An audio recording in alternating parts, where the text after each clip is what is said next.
오늘 이사야 20장의 말씀을 통해 또 함께 은혜를 나누기를 원합니다. 남유다 예언자 이사야가 활동하던 이 당시는 이 정치적으로 또 외교적으로 아주 혼란스러웠던 시대였습니다. 당시에 이 아수르가 가장 강력한 패권을 가진 나라였는데 기원전 722년에 북이스라엘을 침략하여 정복합니다. 그래서 북이스라엘의 200년의 역사가 끝났고 북이스라엘의 인구 5분의 1이 포로로 끌려가게 되죠. 그리고 그 북이스라엘 지역에는 다른 아수르의 식민지 백성들을 이주시켜서 강제로 그 이방 민족들과 결혼시키는 그런 식민 정책을 아수르가 취했고, 그래서 그 유대인 이스라엘 사람들이, 북이스라엘 지역의 사람들은 그 순수한 유대인의 혈통을 이어가지 못하고 이방인들과 함께 살아갈 수밖에 없는 그런 아픈 그런 시대였습니다. 이 북쪽에 강력한 패권을 가지고 있었던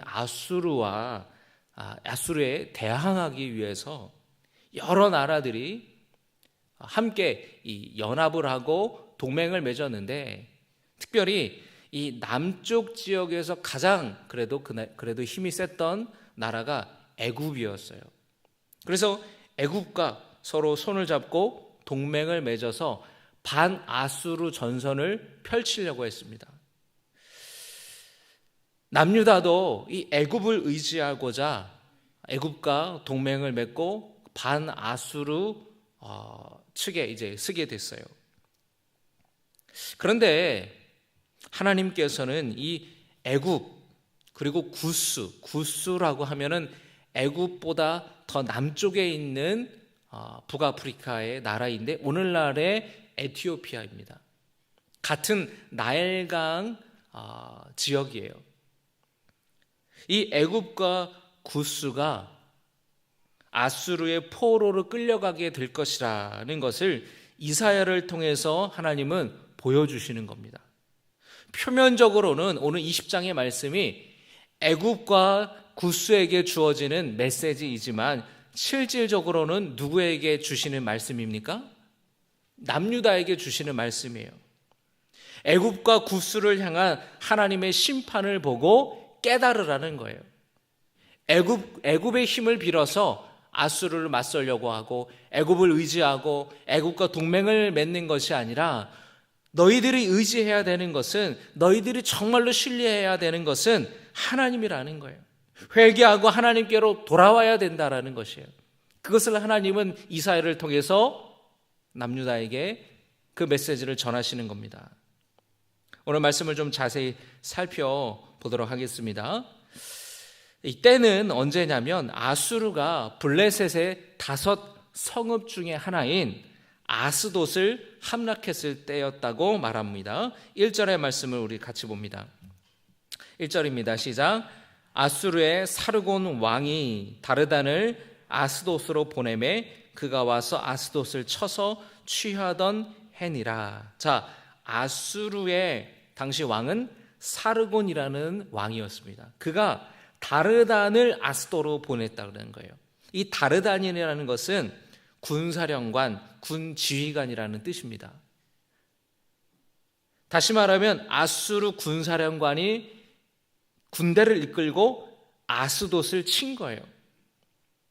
블레셋의 5 성읍 중에 하나인 이 아스돗이 아수르에게 반기를 들었습니다. 그래서 그 저항하는 아스돗을 치기 위해서 아수르 군대가 이제 출동을 한 것이죠. 이때 이 남유다가 이 아스돗의 반란을 초기에는 도와요. 아까 제가 말씀드렸죠. 이 남유다도 반아수르 진영에 있었다고. 그런데 아수르가 너무 강력하니까 처음에는 조금 돕다가 이 전쟁이 시작되기 전에는 아수르에게 내가 잘못했다고, 우리가 실수했다고 그렇게 용서를 구합니다. 결국에 이 아수르의 강력한 군대가 이 블레셋 성읍이었던 아스돗을 쳤고, 이 아스돗의 왕이 애굽으로 도망을 가요. 애굽에게 피신을 갑니다. 그런데 애굽 왕은 오히려 그를 붙잡아서 아수르로 돌려보내요. 이 사건은 절대로 애굽을 신뢰하면은 안 된다라는 것을 깨닫게 해주는 사건이었다라는 것이에요. 1절에 담겨져 있는 그 역사적인 배경이 바로 그런 것입니다. 여러분 이제 이해하시겠죠? 아수르를 피해서 이 블레셋 성읍의 왕이 애굽으로 도망가는데, 오히려 애굽은 자기네들이 이제 위태로워질 것 같으니까 정치적인 이 미묘한 그런 관계 속에서 오히려 자기를 의지해서 왔던 이 블레셋 성읍의 왕을 붙잡아서 아수르로 보내버렸다라는 거예요. 그런데 그럼에도 불구하고 이 남유다가 애굽을 의지하려고 했습니다. 여러분, 우리도 그래요. 우리도 때로는 삶에 어떤 위기가 찾아오고 어려움이 찾아왔을 때에 의지할 대상을 찾습니다. 어릴 때는 어린 아이들이 누구를 찾을까요? 부모를 찾죠. 보호자를 찾죠. 예를 들면은 어렸을 때 저도 이제 친구들이랑 동네에서 골목에서 축구하는 거예요. 운동장에서 하는 게 아니라 골목에서 공을 차기도 하고 또 골목에서 또 야구를 하기도 하고. 그런데 이 아이들이, 남자아이들이 그러다 보면은 차 유리도 깨고 옆집 창문도 깨고 사고를 치잖아요. 그러면 이 초등학교 아이가 또는 유치원 아이가 놀다가 실수로 그런 사고를 쳤을 때에 그 책임을 누가 집니까? 그 보호자가 책임을 지는 거예요. 여러분, 5살짜리 아이가 실수로 옆집 창문을 깼는데 가가지고 똑똑똑 계십니까? 소자가 놀다가 실수로 댁의 창문을 깼는데, 제가 비록 5세이지만 제가 이번에 내년에 이제 곧 설이 다가오는데 그때 용돈을 받으면 제가 그걸로 배상해 드리겠습니다. 이런 아이가 있어요? 그런 아이는 없죠. 아저씨 죄송해요, 너네 부모 불러와. 엄마 전화번호 뭐야? 아빠 전화번호 뭐야? 괜찮아, 니네 부모님 모셔와라. 그런 얘기를 하죠. 그럼 부모가 와서 해결을 해주는 거예요. 어릴 때는 부모를 찾습니다. 또 결혼하고 나서는 배우자를 찾기도 하죠. 또는 주변의 친구나 선배나 나보다 조금 더 경험이 많은 사람들, 나보다 좀 의지가 될 만한 사람들을 우리는 찾습니다. 또 나이가 들면은, 나이 드신 분은 누구를 찾아요? 자식을 찾죠. 얘 이거 어플 좀 깔아봐라. 이거 어떻게 하는 거냐? 이거 어떻게 하는 거냐? 자식을 찾아요. 그러니까 우리는 우리의 삶에 어떤 문제와 어려움이 있으면 주변에 의지할 대상들을 찾습니다. 그런데 어린아이가 유리창을 깨는 그것은 사소한 그런 일이죠. 그런데 우리가 살다 보면은 그런 작은 문제만 경험하는 것이 아니잖아요. 큰 문제를 경험하기도 합니다. 그래서 부모가 책임져 줄 수 없는 문제를 경험하기도 하고, 또는 친구나 배우자도 대신해 줄 수 없는 그런 문제를 만나기도 합니다. 오히려 그런 것들이 훨씬 더 많죠. 만약에 건강에 이상이 생겼다 한다면, 여러분, 내 개인에게 생긴 그 문제, 배우자도 대신 아파줄 수가 없는 거예요. 부모라도 자식이라도 대신 아파해 줄 수 없는 겁니다. 직장이나 사업에서 내가 어떤 중대한 실수를 저질렀다면 내가 책임을 져야 되는 거예요. 주변에 내가 누군가를 의지해서 찾아갑니다. 그 사람이 이런저런 얘기를 해주고 조언을 해주고 제안을 하기도 하지만 꼭 그것이 정확한 해결 방법이 되지 않을 때가 더 많아요. 내 짐을 누가 대신 져주는 것도 아니고, 그리고 대신 져줄 수도 없는 일이 많습니다. 결국에는 내가 책임져야 되고 내가 감당해야 되는 거예요. 우리는 이런 걸 알면서도 계속해서 우리는 주변에 의지할 대상들을 찾습니다.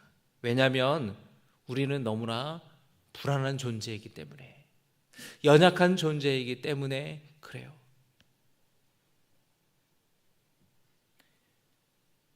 그런데 본질적으로 우리가 가장 우선적으로, 가장 먼저 찾아야 할 대상은 바로 하나님이시라는 것을 여러분 기억하시길 바랍니다.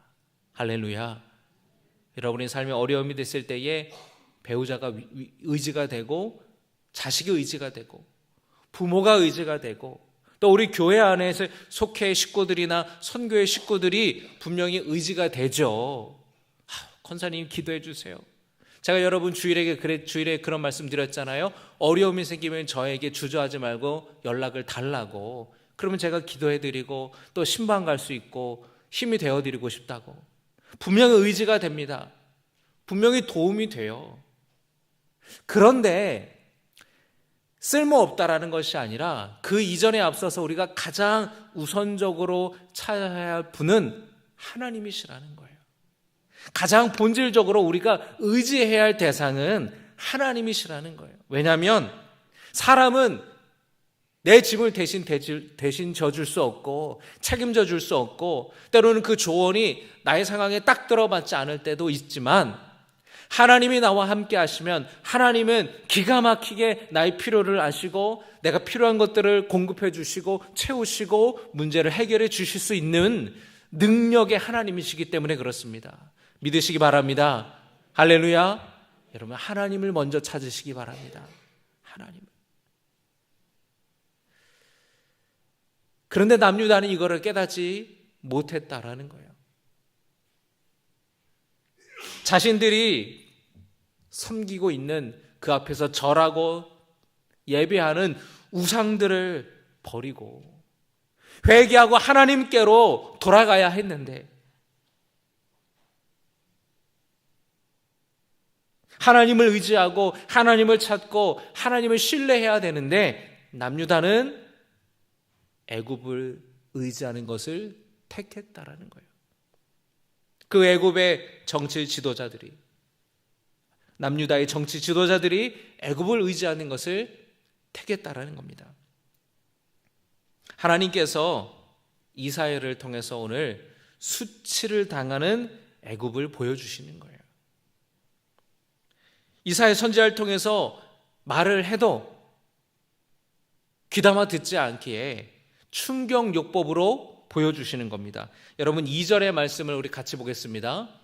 2절입니다. 시작.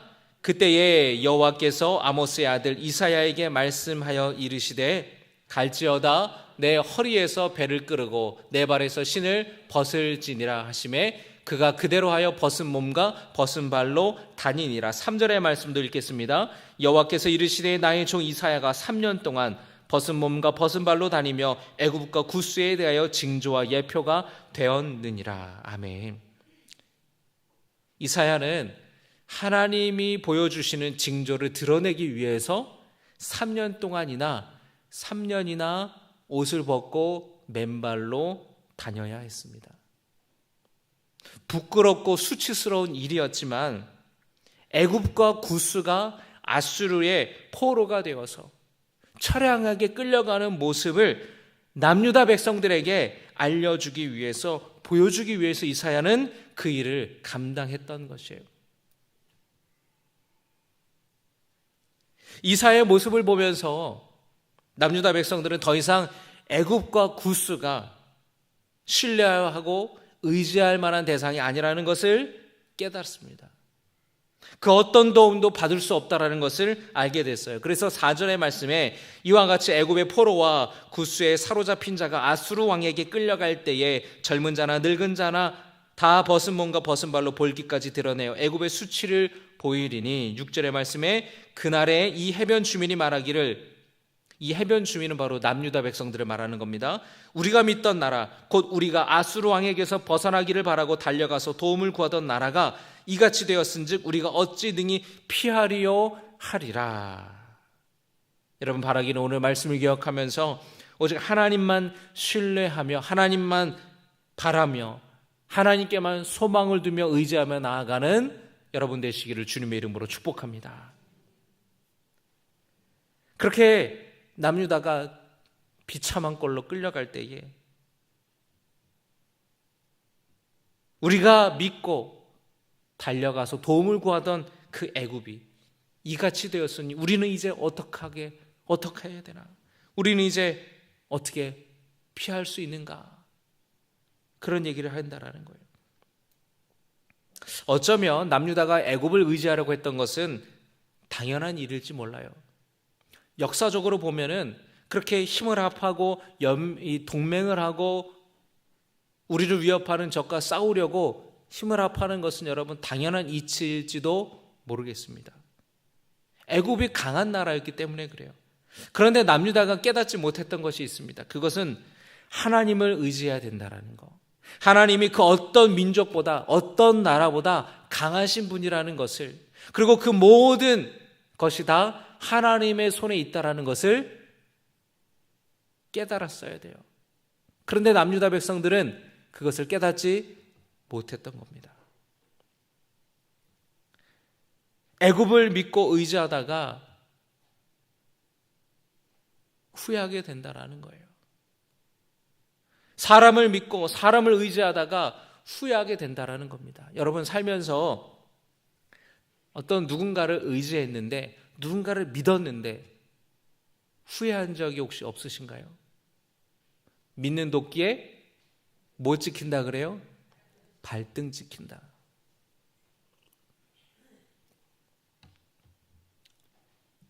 사람 의지하다가 후회한다라는 거예요. 사람은 믿을 대상이 되지 못해요. 우리는 사람을 믿는 것이 아니라 누구를 믿어야 돼요? 하나님을 믿어야 돼요. 여러분, 사람을 믿고 사람 의지하는 것이 아니라 하나님을 믿고 하나님을 의지하는 성도 되시기를 주님의 이름으로 축복합니다. 사람 의지하면 실망하기 마련이에요. 그러나 하나님을 의지하는 사람은 절대, 하나님은 그 믿는 하나님의 백성들을, 하나님을 따르는 자들을 실망시키시는 법이 없어요. 반드시 하나님은 좋은 것을 우리를 베풀어 주시고 좋은 것으로 우리를 인도하시는 분이십니다. 여러분, 오늘 금요 기도에 하나님을 찾기 위해, 하나님께 기도하기 위해 오시지 않았습니까? 여러분, 하나님을 간절하게 찾기를 주님의 이름으로 부탁을 드립니다. 하나님께 여러분의 어려움과 여러분의 문제를 다 하나님께 아뢰고 하나님의 도우심을 구하시기를 바랍니다. 그래서 여러분, 이 금요 기도의 자리가 여러분의 문제가 해결이 되고 여러분의 마음이 하나님의 위로하심으로 마음이 평안케 되고 하나님의 능력을 경험하는 귀한 기도의 자리가 되기를, 은혜의 자리가 되기를 주님의 이름으로 축복합니다. 오늘 말씀을 다시 보면은 이사야 선지자가 3년이나 벌거벗은 채 맨발로 다니면서 애굽과 구스가 이렇게 비참하게 될 것이라는 것을 알렸습니다. 말로 해서는 백성들이 깨닫지를 못하는 거죠. 여러분, 오늘 말씀을 통해 우리가 우리 삶에 적용해야 될 것은 뭐냐면, 과연 나는 내게 하시는 하나님의 말씀을 잘 듣고 있는가 하는 점이라는 거예요. 아무리 말로 해도 잘 못 알아들어서 하나님을 답답하게 하지는 않는지를 우리가 보기 원합니다. 종종 여러분, 우리는 어떤 일을 당하고 나서야 하나님의 뜻을 깨닫게 되는 경우가 있어요. 어떤 분들은 사업이 어려워지고 나서야 하나님의 뜻을 깨달았다고 말합니다. 처음에는 사업이 잘 돼서 회사가 성장하다 보니 너무 바빠지게 되고 점점 예배를 소홀하게 됐다는 거예요. 한두 번 주의를 지키지 못하다가 갈수록 하나님과 멀어지게 됐다라고. 그러다 보니 하나님을 예배하고 주의를 지키는 일이 반복되고, 그러다가 사업의 개인적인 위기, 사업의 위기를 맞으면서 그동안 바쁘다는 핑계로 신앙생활을 소홀하게 했다라는 것을 깨닫게 되는 것이에요. 하나님께서는 이런 개인적인 사건을 통해서, 개인적인 경험을 통해서 우리에게 깨닫게 하시기도 합니다. 또는 우리 주변의 상황, 어떤 국가적인 상황이나 사건을 통해서 깨닫게 하시기도 해요. 이번에 여러분 계엄령 사건을 통해서 우리가 깨달아야 되는 하나님의 뜻이 있지 않겠습니까? 이 땅에 정의와 공의가 세워지고 하나님이 기뻐하시는 나라가 될 수 있도록 우리가 기도해야 됩니다. 혼란스러운 이 정치적인 상황이 잘 수습될 수 있도록 그 과정이 정의로워야 되고 폭력이 있어서는 안 되는 나라, 민족을 위해서 우리는 기도해야 되는 것이에요. 이 사건을 통해서 우리는 하나님의 뜻을 깨달아야 됩니다. 그동안 나의 기도가 나의 개인적인 문제에만 너무 국한돼서 기도했던 것은 아닌가. 나라 민족을 위해서 내가 기도를 너무나 소홀히 했던 것은 아닌가. 저는 이번 사건을 통해서 그런 마음을 느끼게 되는 거예요. 너무 내 기도가 좀 좁았던 것은 아닌가. 너무 내 주변에 대한 문제들에만 기도했던 것은 아닌가. 좀 더 나라 민족을 위해서 마음에 우리나라를 품고 더 내가 기도해야 되는 것은 아닌가. 여러분, 바로 지금이 기도해야 될 때라는 것이에요. 오늘 우리는 이 말씀을 통해서 또한 이사야와 같은 순종을 배워야 될 줄로 믿습니다. 따라합니다. 이사야와 같은 순종을 배워야 한다. 여러분, 이사야가 3년 동안이나 벌거벗고 맨발로 돌아다녔다 그랬죠? 그 하나님의 말씀에 순종한다라는 게 쉬웠을까요? 개인적으로 얼마나 부끄러운 일입니까? 얼마나 개인적으로 수치스러운 일입니까? 그런데 이사야는 하나님의 말씀에 순종했어요. 벌거벗고 다니라고, 맨발로 다니라고, 여러분 잠깐 동네를 지나가면서 그렇게 지나가는 거 할 수도 있겠죠. 오늘 내 부끄러운 모습을 본 사람 평생 안 보며 살겠지 뭐. 시간 지나면 잊어버리겠지 뭐. 하루는 그럴 수 있겠어요. 그런데 3년이나 그러고 다닌다라는 거는, 이거는 정말로 어려운 일이죠. 그러나 이사야는 하나님의 말씀에 순종했습니다. 하나님의 의도를 알았기 때문에. 이사야도 아마 처음에는 내가 잘못 들은 게 아닌가? 그렇게 생각할지도 몰라요. 이해가 되지 않고 혼란스럽기도 했을 겁니다. 그러나 이사야는 주님의 말씀에 순종했다라는 것이에요. 여러분, 이사야 같은 사람이 또 있습니다. 호세아 선지자예요. 하나님께서는 호세아에게 음란한 여인을 아내로 맞으라고 말씀하십니다. 하나님과 이스라엘의 관계를 호세아와 그의 아내의 관계를 통해서 드러내시고자 했어요.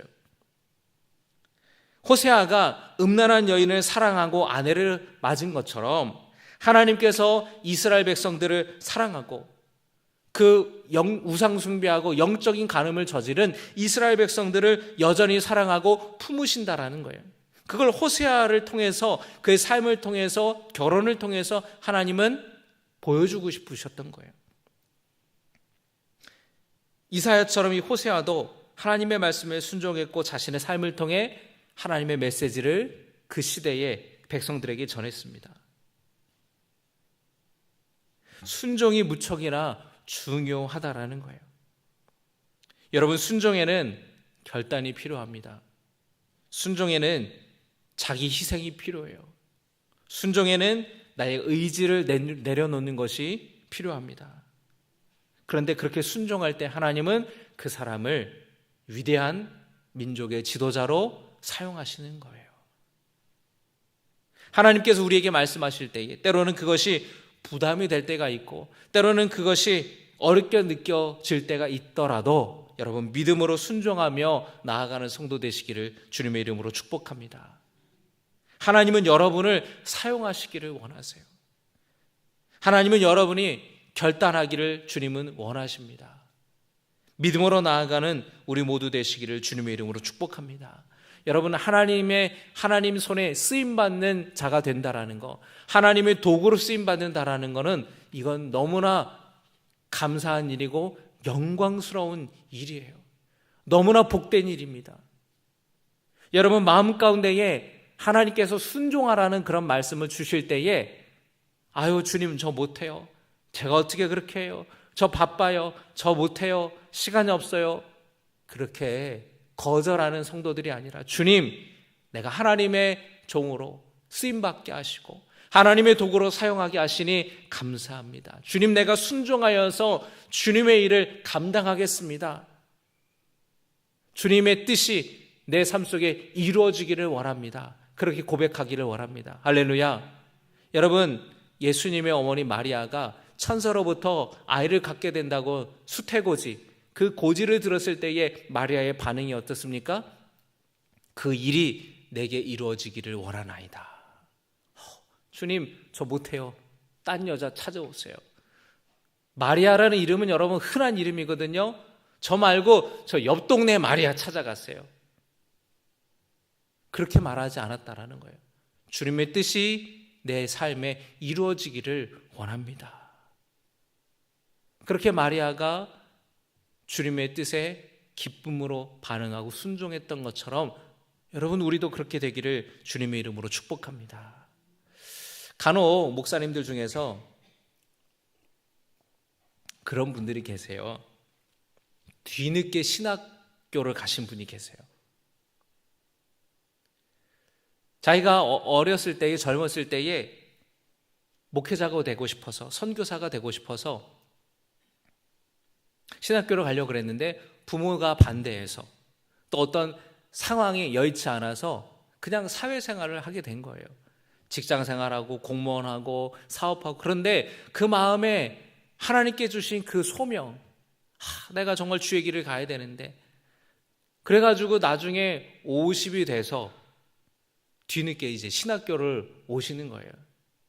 그래서 제가 대학원 다닐 때에 이제 감신대에 야간에 이제 수업이 있는 그 대학원 과정이 있습니다. 그래서 보니까 대학교 교수 하시는 분도 계시고 현직의 한의사, 의사 하시는 분도 막 오시고 공무원 은퇴하신 분도 오시고 굉장히 다양하신 분들이 신학교에 와요. 그런데 이분들이 신학 공부하면서 너무 힘들어합니다. 왜냐하면 나이가 50대 가졌고 대학교 공부하려니까 얼마나 힘들어요. 머리가 어때요? 머리가 이제 굳어진 거예요. 그러니까 이게 뭐 암기가 안 되는 거고 그리고 지금까지 자기가 신앙생활하면서 자기 나름대로의 신앙관 자기 나름대로의 이 신앙생활의 경험이 굳어져 있으니까 계속해서 이게 충돌이 일어나고 어려움이 있는 거예요. 그리고 실제로 목회에 나가는 것도 힘들어요. 여러분 누가 50 먹은 전도사를 어느 교회에서 씁니까? 나이가 그렇게 많으신 분을. 그 쉽지가 않은 거예요. 그러면 개척하고 뭐 하다 보면 은퇴할 때가 다 되는 거예요. 참 안타까워요. 그리고 자기 사회생활 했던 그 경험 가지고 목회하려고 하니까 이게 안 되는 거예요. 그래서 참 안타까워요. 이분이 정말로 젊었을 때 다 20살에 와가지고 조금 몇 년 늦더라도 한 20 중반에 와서 신학교 가서 참 목회자가 되고 선교사가 됐으면은 더 하나님이 이 사람을 크게 사용하셨을 텐데 안타까운 그런 것들을 많이 느낍니다. 여러분 물론 그분들이 순종하지 않아서 그랬다는 말씀을 드리는 것이 아니고요. 그만큼 우리가 순종하는 것이 정말로 중요하다라는 것을 말씀을 드리는 거예요. 여러분, 하나님께서 여러분에게 말씀하실 때에 그 음성에 여러분 아멘으로 고백하고 순종함으로 믿음으로 나아갈 수 있기를 바랍니다. 여러분이 내가 가진 것, 비록 내가 가진 은사가, 내가 가진 달란트가 적을지라도 하나님이 이를 위해서, 때로는 그 일이 드러나지 않고 박수받지 않는 일일지도 모르지만 하나님을 위해서 내가 쓰임받는다고 할 때에 우리가 그것이 너무나 기쁘고 영광스러운 일이며 하나님은 또 그것을 반드시 기억하시고 놀라운 주님의 상급으로 갚아주신다라는 거예요. 여러분, 주님의 음성에 순종함으로 나아갈 수 있기를 주님의 이름으로 축복합니다. 여러분, 오늘 말씀을 기억하면서 함께 찬양하기 원합니다. 여러분, 하나님은 이사야를 통해 애굽과 구스의 비참한 모습을 드러내셨습니다. 극적으로 드러내셨어요. 애굽을 의지하는 남유다를 깨닫게 하셨습니다. 하나님만 의지하라고, 하나님만 신뢰하라고 주님이 말씀하세요. 여러분, 오늘 말씀을 기억하며 우리가 오직 주만 의지하고 오직 하나님만 신뢰하는 우리가 되기를 원하고, 우리 주변의 어떤 상황과 사건을 통해서 주님의 뜻을 분별하며, 그리고 마지막으로 이사야처럼 하나님의 말씀에 순종하는 결단하는 시간이 되기를 원합니다. 우리 주만